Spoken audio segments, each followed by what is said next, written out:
extra clay off of here, I'm going to go around with my clay shaper tool and just smooth them together so they look connected. I don't want to have like a hard line where it looks like, oh, she slapped that onto the back. I always kind of feel like your piece should be, people should wonder how you did it. Yes. You know, there should be like just that.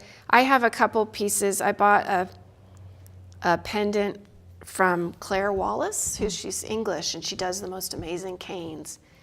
And I have another pendant that's from a woman in Australia, and I've forgotten her name. Is it Tori something? I can't remember. But she also does like really fabulous tree canes. Mm-hmm. And both pieces are so exquisitely finished. Like there's not a scratch or a fingerprint or, you know, or the holes are perfectly drilled. And it's always like, that's just a little bit magic. And, you know, I don't think anybody's going to look at this and say, magic, but they are.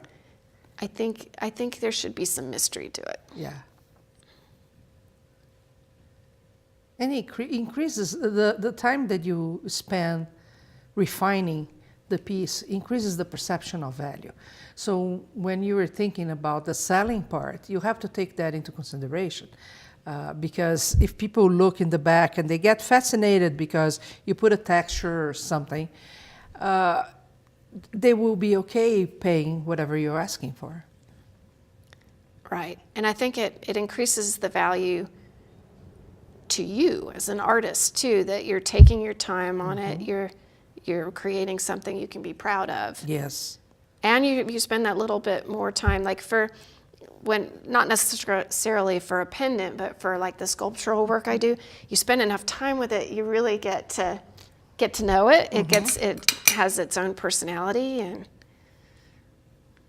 all of that makes, I mean, this is all about